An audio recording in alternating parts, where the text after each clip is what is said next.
G'day folks, and welcome to World of Tanks with the magnificent Margon. Well, it's review time. I have not done a review in quite a long time. I can't really remember the last review I did. I think I actually did on the British tank, which would have been quite possibly the Cruiser. Cruiser 4? No, it wouldn't have been the Cruiser 4. Probably the Cruiser 2 actually, I think, well, the Cruiser 3. I believe it was that one there. Yes, no, it wasn't that one. Interesting, I wonder what it was. One of them. Anyway, that's beside the point. While I think about it, the only reason why I'm doing this is because of the huge amount of response I've had for my M12 review. If anyone is watching this who's watched that one, thank you for the support. I didn't realise it's actually been my highest hitting review that I've had. Over 540 views on it to when I looked last, and that caught me off guard. I'm sitting there going, wow, that's incredible. Now I know it was a good solid sort of review, but jeez, I didn't expect something like that. So thank you for everyone who's watched. And thank you for the comments saying that you liked it and whatever else. So let's jump in and do the Mighty Cromwell. Now the Mighty Cromwell, everyone plays the Cromwell to some extent. Everyone loves the Cromwell to some extent. And it is a great tank. It is very good. The Fury is a relatively new tank to the mix. But nonetheless, the Fury as a medium tank is not bad. It's just an easy 8, but with premium matchmaking pretty much to it. The Cromwell, compared to most of the other tanks, has pretty well an average sort of hit points. They're all about the 700. As you can see, the Japanese one that I've got in my garage, 820. So all in all, it's an average. 750 being its whatchamacallit, fiddlesticks, its health. So it's not too bad. All in all, whole armor wise and turret armor wise, yeah, it's probably the average. Ranging from the VK probably being one of the toughest and strongest medium tanks with its turret armor, along with its whole armor. Outside of that, it's not bad. The only disappointing things about the Cromwell is very, very flat panels. Lower glacier point here, this frontal plate here, and the turret armor are all very, very sort of flat, allowing for easy penetration because you're generally only going to get 64 on the hull, so 64 here and 64 down here. This will be 64, but it is angled and sloped, so you're probably getting a little bit more here, but the ricochet that you get off that hits this plate anyway, so you're generally going to penetrate no matter what frontal assaulting. Coming around corners, side scraping and doing other things, not much. You're still going to penetrate the ammo storage boxes on the side here, which doesn't help anyway or whatsoever, and you can just punch straight through this pulley wheel here, detrack the Cromwell, and it's stuck into position. So all in all, it's not brilliant as a armoured tank, medium tank, but as a very fast medium tank, one of the fastest around that I've seen. 64 kilometers an hour being the top speed, 45 for the Japanese, VK 64. That's not too bad. 60 sorry for the VK, 64 for the Cromwell, and the Fury being 41.8. Interesting. 0.8 cover kilometre an hour. Perfect. Why don't we just say 42? So it is very quick, and this thing, the power to weight ratio is amazing. Like the VK30, as much as it's got a top speed of 60, it takes a fair bit for this thing to get up to 60. Whereas the Cromwell, being such a lighter medium tank, this thing flies along, and you notice it flying along. I did notice the VK30 when you get up and going, but the Cromwell, it just goes boom, off, flat trap, full speed ahead. It is a great little medium tank to have. Despite all its armor weaknesses that it has, all in all, the gun makes up the majority of the play for this tank. Only alteration I would do for the gun is I would probably get rid of enhanced gun lane drive, and I would put on it a vertical stabilizer if I could. and I can't do it, and that's the biggest problem with this thing. A vertical saber on this tank would make a huge change to the performance and the way it handles. Nonetheless, having the enhanced gun lane drive does help me when I stop, gets me that reticule down a little bit quicker, and allowing me to shoot the targets. The rate of fire on this, you can generally get 2 shots off before the enemy can shoot you again, which is even better, and that's including with vents and a medium caliber gun rammer.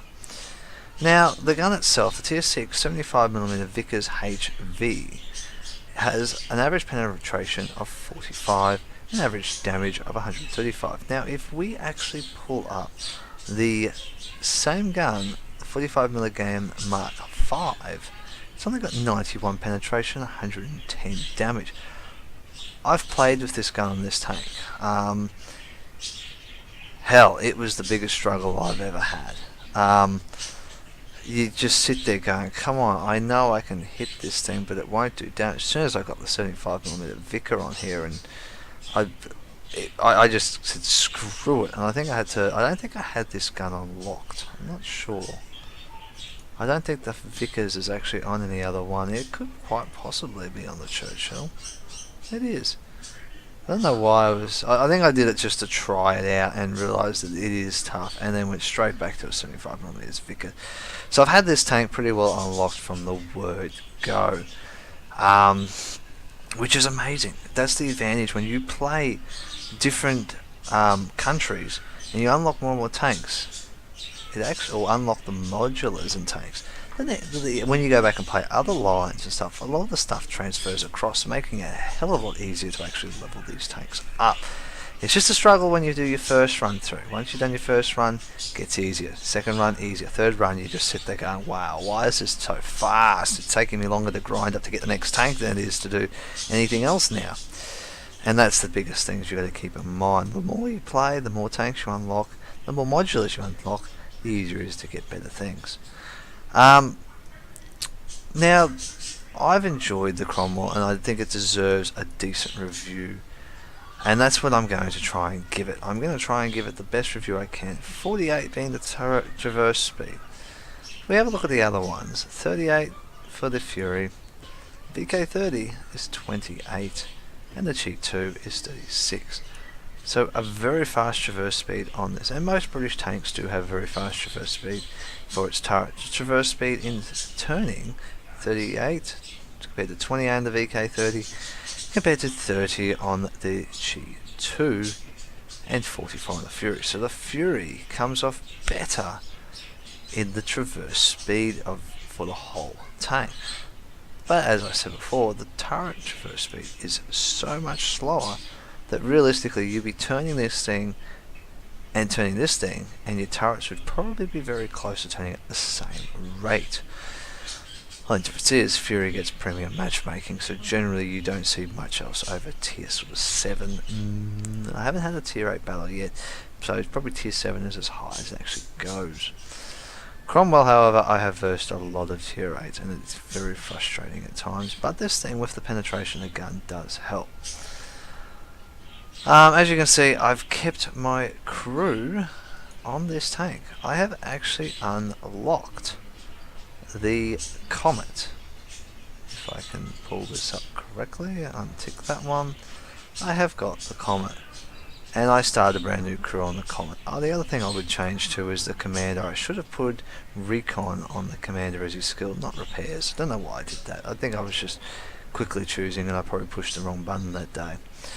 The Comet, however, I have started a brand new crew on, and this thing is amazing. Top Gun on it from the word go. I've had it, and it is just boom, straight into action.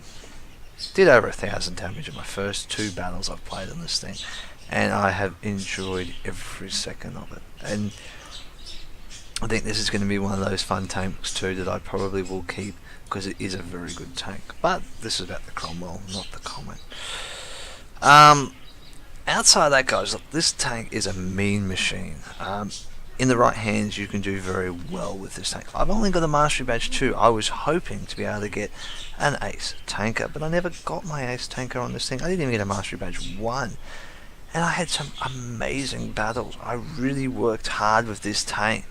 And no matter what you do, there are so many people playing this tank and are so much better than me at it, and that's probably why. Now, they probably have a lot better crew skills too, and crew skills do help out. As you get better and better, your tanks become better and better as well with your crew. So that's the reason I've kept it. I've kept my crew on the Cromwell because I want this tank to be a great fun little tank to play, similar to the way Kaz uses his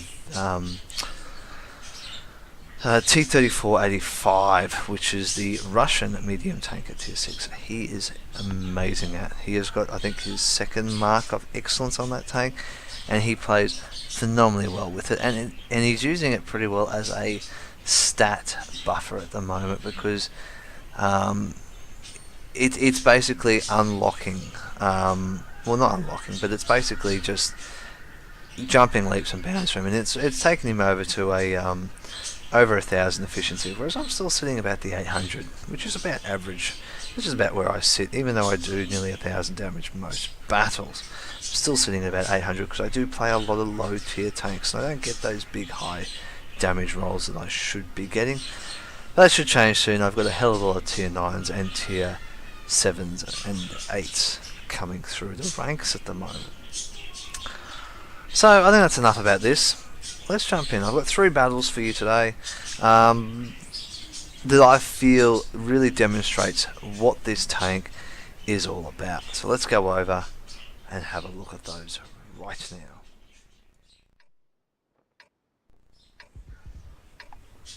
Alright guys, here we are on Stalingrad. Now, Stalingrad is the latest map that has been released in patch 9.4.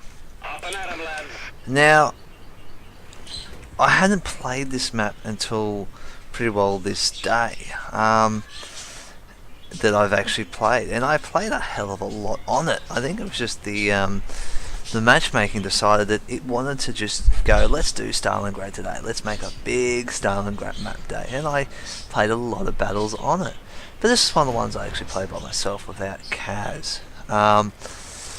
And basically Kaz says the best area to go to is down the beachfront, and he says it's a lot more fun, a little bit more dynamic, and it's a lot more open, giving you better opportunities. So I thought, well, you know what, let's take advantage of the knowledge that he's gained of the map, and let's try and expand it for myself. Now, this map here, now I know that probably a lot of people will sit there and go, oh Margon, why are you doing what you're doing? You're being silly at the end of this battle. But I do it for different reasons.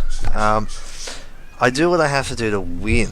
Now, if you look on the enemy team, they outnumber us 2-1 in heavy tanks. We've got 3, they got 6. We've got 4 medium tanks to their 2 medium tanks. They have 2 TDs to our 3 TDs. They have 1 scumbag to our 2 scumbags. And we have 3 light tanks, and they have 3 light tanks. All in all, in my opinion, it is really, really well and truly stacked in their favour.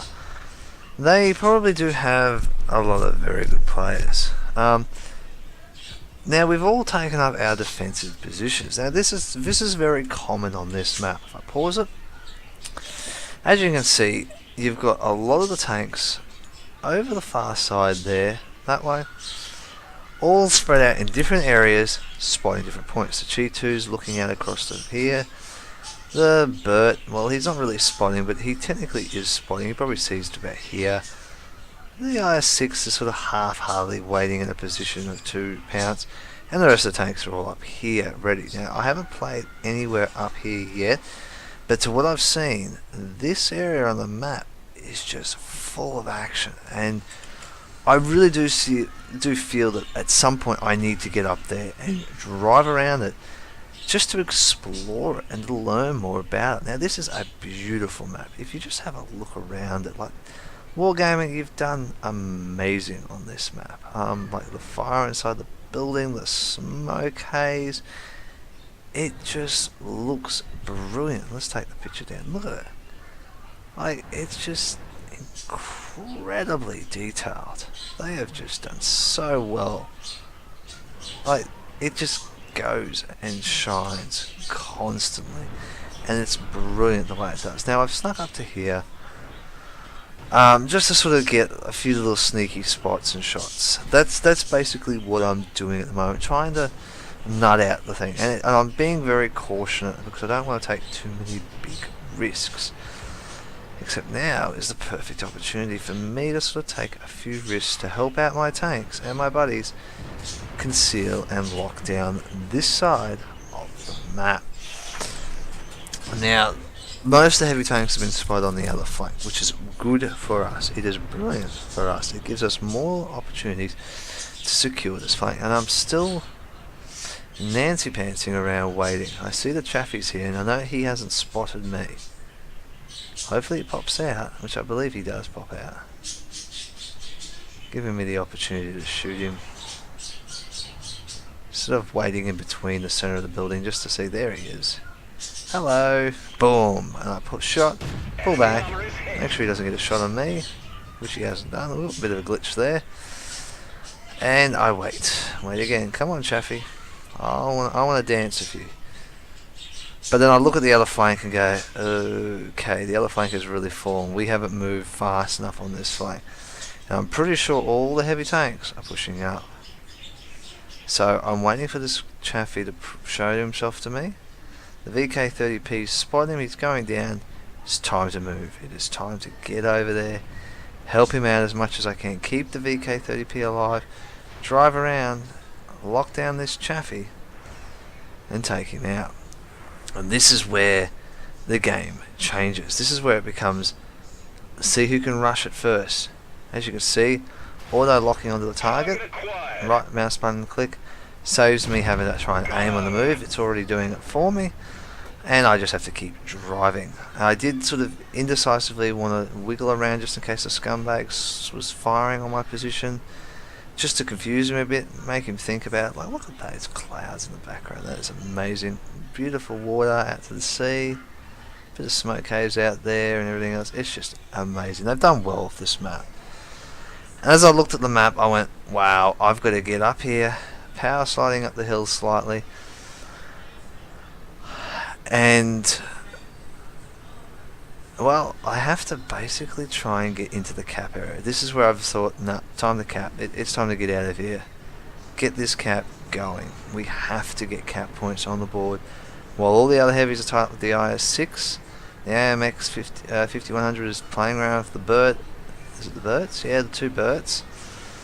And I have to make sure I don't get shot by their scumbags. So I'm looking for where he could possibly be while I'm sort of zigzagging around, hoping that I can get into a position where I can destroy him, or better yet, cap in the circle. But he hasn't popped up, so I assume that he's nowhere in sight.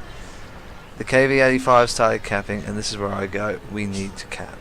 If we want to have a draw or win, we have to get in this cap circle and hold it up, and that's exactly what I do. Get behind this building here as much as I can, get the cap going.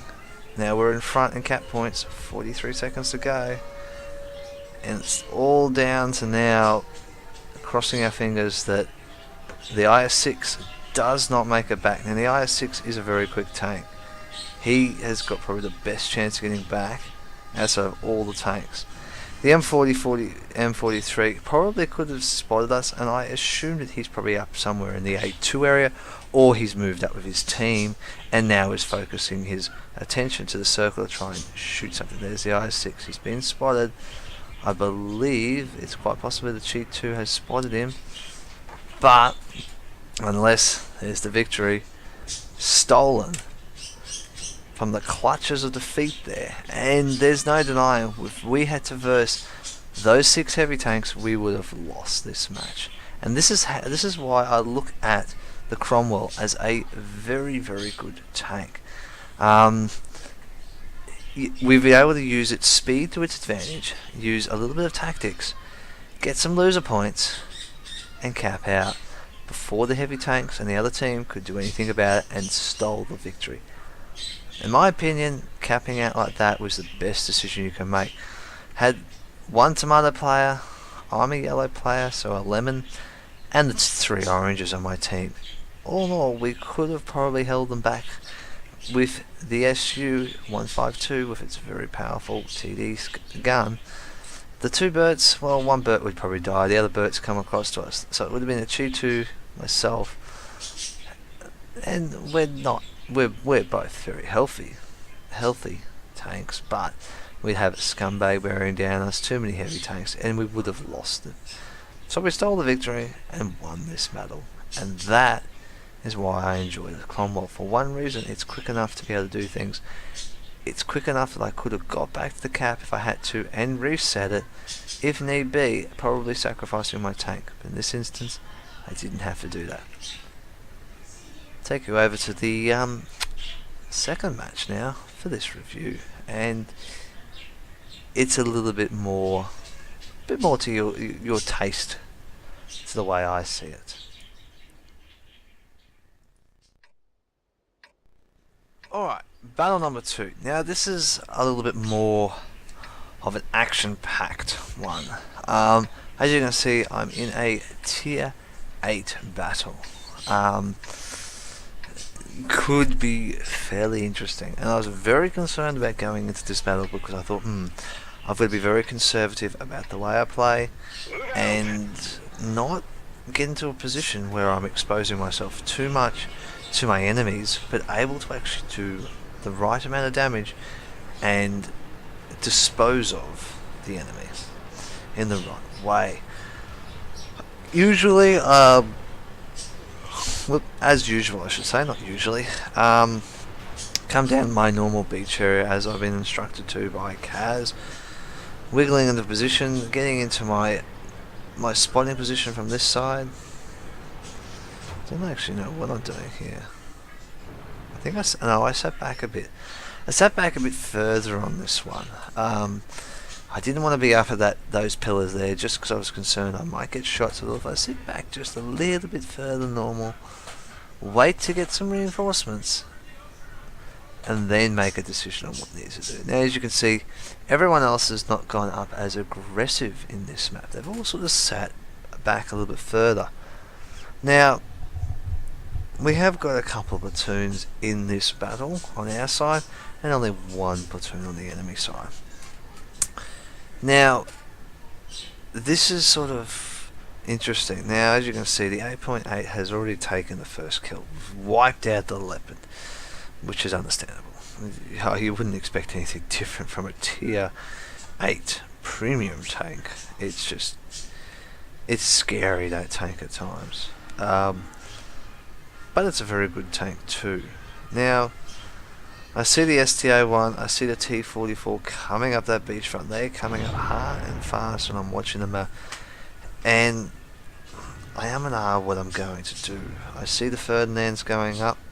I still just don't make a move. I'm actually watching the map, wondering what to do. Whether I go down there and verse the T-44 and the STA-1. And that's actually the playing style that Kaz and I use. We use the STA-1 and the T-44 as a great team, and we're playing a lot of it together. I move up here just sort of trying to get some sneaky shots on these guys, which the buildings are in my way and not allowing me to do a lot. So I'm sort of I've been forced to a position that is ineffective, basically. And I don't want to go down there because it's just sacrificing my tank. There's no point in sacrificing it. So this is where I actually go, you know what, let's go to the other side of the map. Let's get to another position that I can do something. Let's do something different, a bit more useful. And this is where this is the first time I've actually ventured ever over the other side of the map. I actually see the 8.8 moving up this alleyway to my left slightly and think, I can help him out. And I thought, oh, solid wall, I'm not going to get over this. And then all of a sudden, oh, hang on a sec, I can't get through here. I could possibly use this pullback just to make sure that there is no one there. See the 8.8's really pushed up and think, I've got to help him. I've got to get over there. Despite the fact that he's calling for help, number one goal is to secure the flank of a very strong TD like this and help him out. He's called for help. He's actually going to make a very bold move and flank around behind these other tanks. And this is the advantage of the Cromwell. This is using its speed. to get over the other side of the map. I just crossed a big open field, didn't get spotted, and now I can get behind the 8.8 and give him some cover and support, so he can't have other tanks sneak up behind him.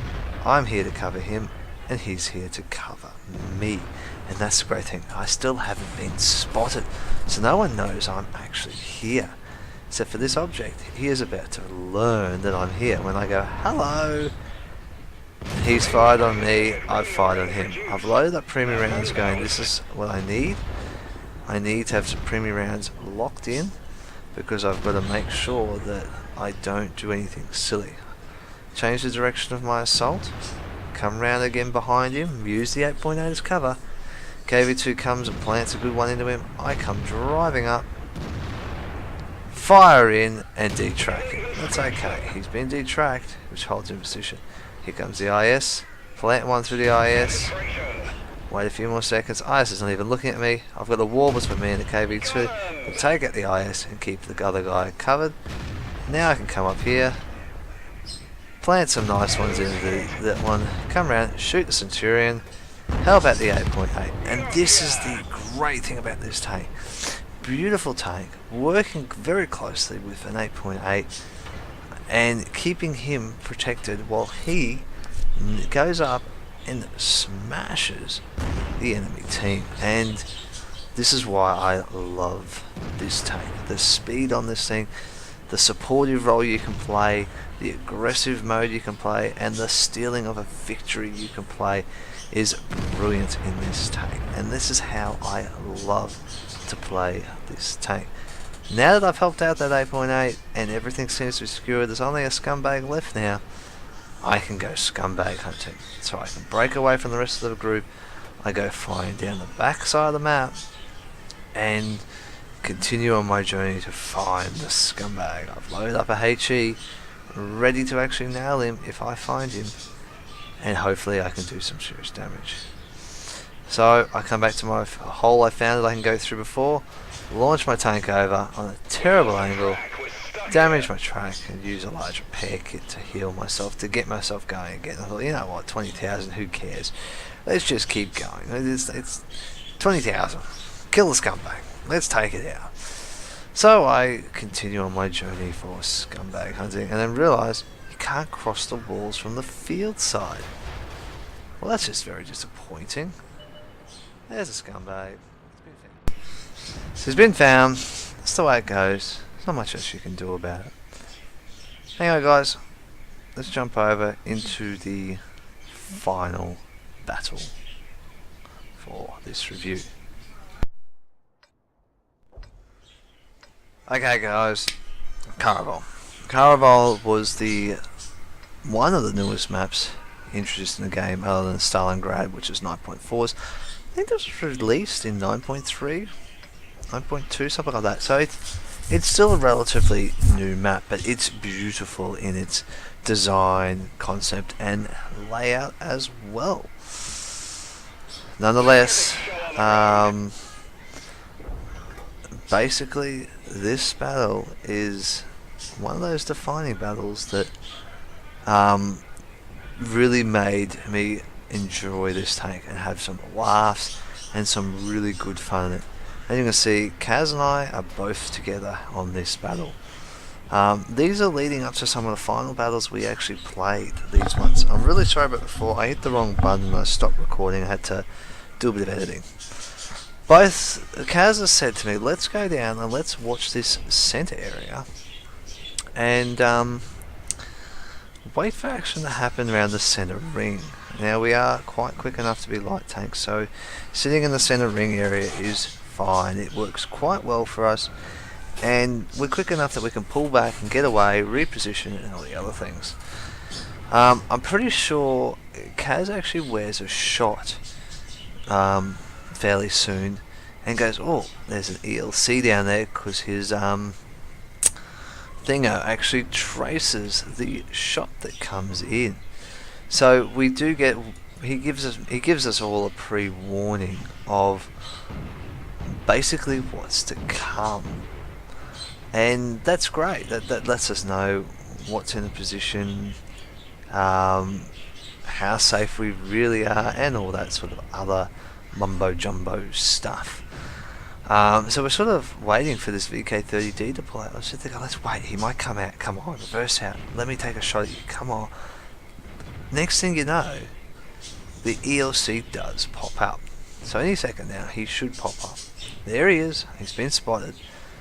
And I didn't quite get my gun round quick enough. As you can see, I've missed. So this is where I go, right, we've got to finish this guy. We can't let him get bloody backdoor action on anyone. No.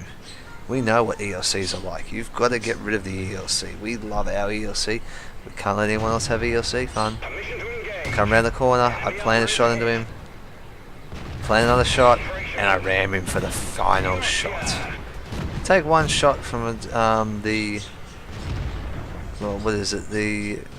Someone's over there. I can't tell which one it is. The PZ4H, I believe. I pull back in pretense that I'm running away. I then circle back. Because Kaz actually says, let's go back in. And I said, okay, alright.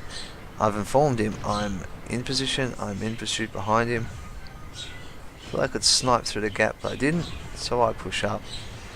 This is where we run, E4's come, get out of there, and Kaz sort of said, I'll go for the E4, and I've pushed up now to assault the Matilda and get rid of him so I can protect the T1 Heavy.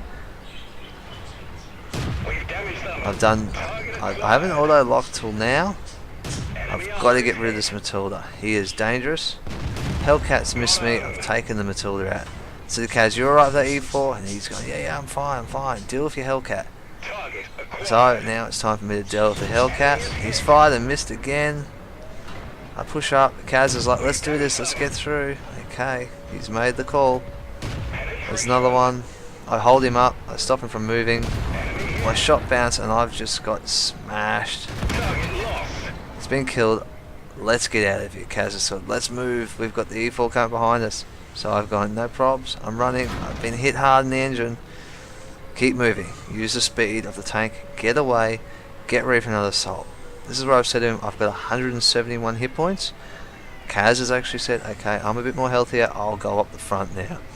I've carefully now eased myself over the edge. I've flown off the edges before and killed my tank.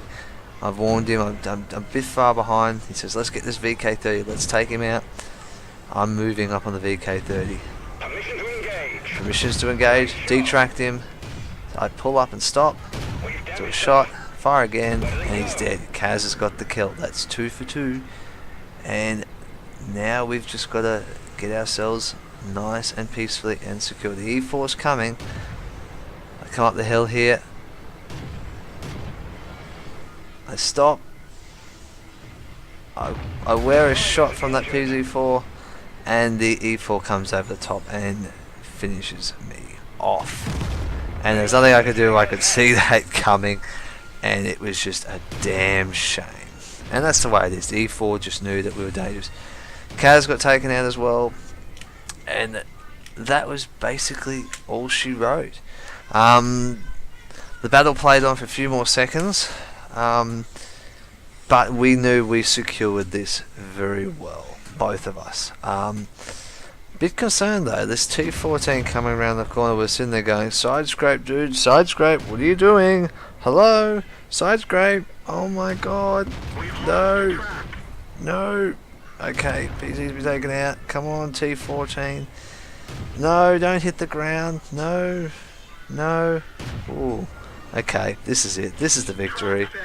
No matter what happens now, that's the end of the game. And that's it.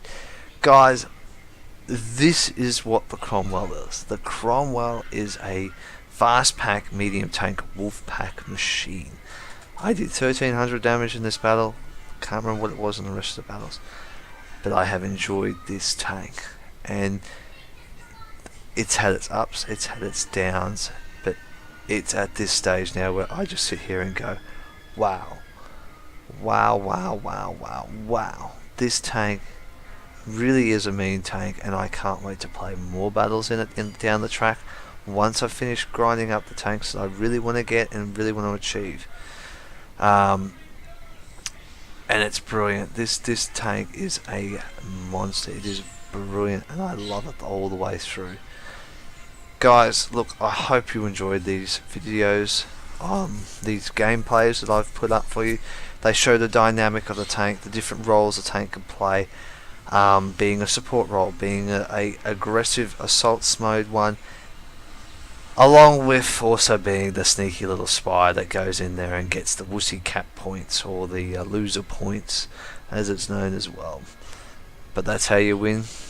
And that's how you play these tanks. You play to win, you don't play to lose, you play to win, but you play to have fun. And I've had fun, and I've enjoyed every moment of it.